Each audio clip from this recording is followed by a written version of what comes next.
नाथ जी गुरु जी को आदेश। बाबा, हर एक व्यक्ति पे अपने माता पिता का ऋण होता है, अपने देश का ऋण होता है।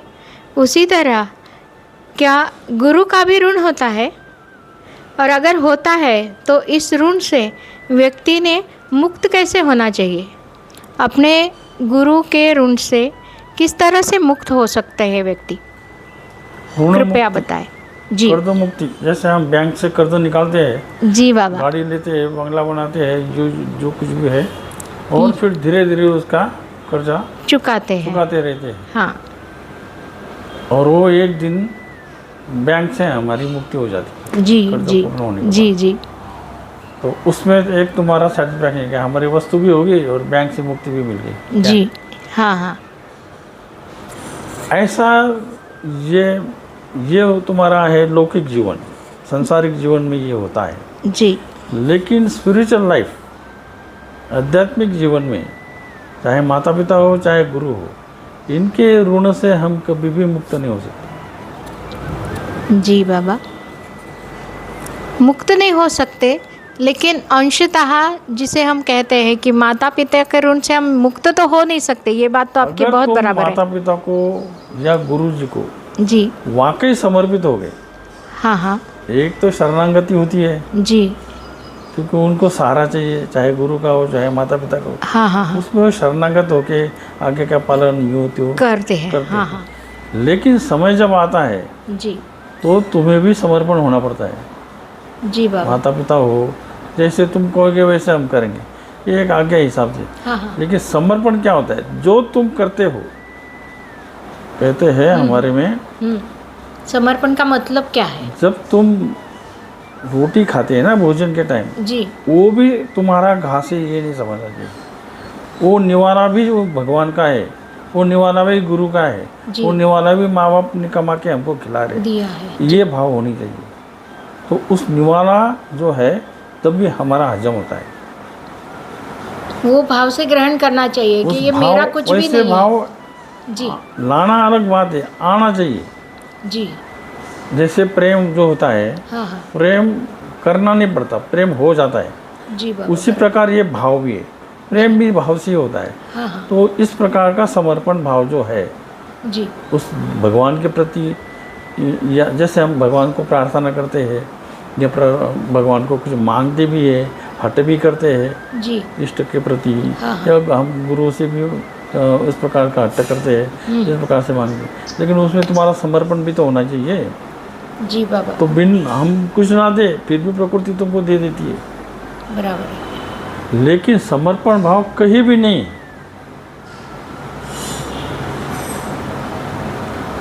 हम खुद गुरु के साथ रहे, आज भी हम गुरु के पास हैं जी तो गुरु को समर्पित होके रहना बड़ा मुश्किल है। जितने तुम समर्पित है उतने तुम्हारे ऋण खत्म हो जाते हैं। जी अगर तुम डुप्लीकेट रहते गुरु के साथ, माँ बाप के साथ, पत्नी के साथ, और आज की दुनिया में तो इतने डुप्लीकेट लोग रहते हैं, अंदर कुछ तो बाहर कुछ, क्या दोहरी विचारसरणी है। उससे तुम कभी भी किसी भी जन्म में ऋण मुक्त हो नहीं सकते। ना माँ बाप के ऋण मुक्त से हो सकते हैं, ना तुम्हारे स्कूल कॉलेज के टीचर से भी मुक्त नहीं हो सकते हैं।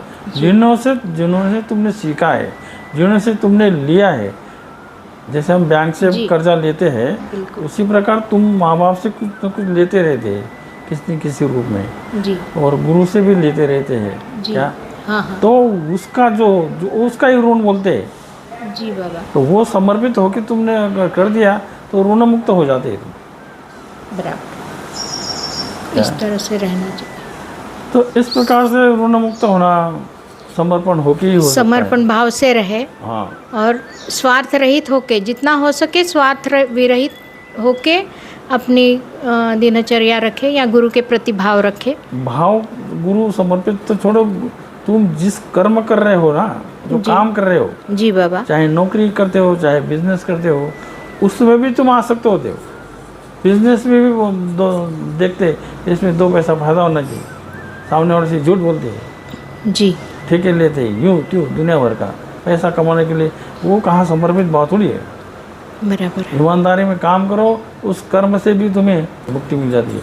लेकिन 2 नंबर से कर्म करोगे, अगले जन्म में तुम फिर 1 नंबर पे आओगे, भिखारी बन जाओगे तुम। जी, वही सच्चे मन से काम करना चाहिए, सच्चे मन से रहना चाहिए और हमारी वो जो भाव सनातन कायम रहे। परंपरा है, जी सनातन परंपरा यही कहती है कि तुम साथ कुछ ले जाओगे नहीं, जी जो बाबा। कुछ भी यही छोड़ के जाओ, जी साथ यही आएगा कि तुम्हें किया हुआ कर्म, तुम्हारा ये समर्पण भाव, तुम्हारी ये भक्ति, तुम्हारे ये आध्यात्मिक कर्म जो कुछ भी है हमने किए, जी ये सब समर्पण होकर करेंगे, वही तुम्हारे साथ आएगा।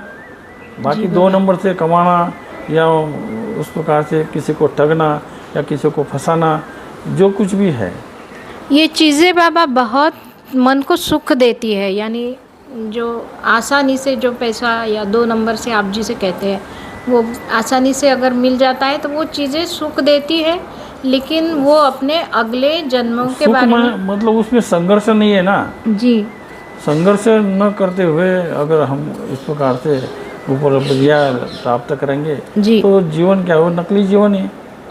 वो कर्म हमारे अगले जन्म तक पीछे आता ही है। और ये वो उसका रिकॉर्डिंग अपने ही अंदर हो जाता है। हमारे मस्तिष्क में जो कोशिकाएं होती है ना, जी उसमें ये सब रिकॉर्ड होता रहता है।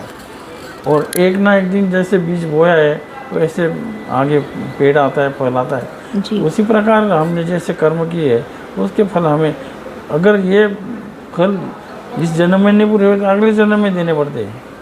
क्या अब कर्म जैसे औरतें लड़कियों को गर्भ गिरा देते थे या मार देते थे, जी क्या जी ऐसा उन्होंने किया तो अगले जन्म में उनको बच्चे नहीं होते शादी होने के बाद। ऐसे कितने औरतें हैं आज की दुनिया में जिनको संतान होती नहीं, उनके यही दोष होते हैं। क्या फिर उसके अनेक उपाय किए जाते करते हैं लोग, क्या लेकिन कर्म भोग तो कर्म भोग है। क्या कर्म भोगना ही पड़ता है। हाँ, कर्म की जो तुम्हारी तीव्रता है, इस तीव्रता को कम करने के लिए तुम संत संगत करो।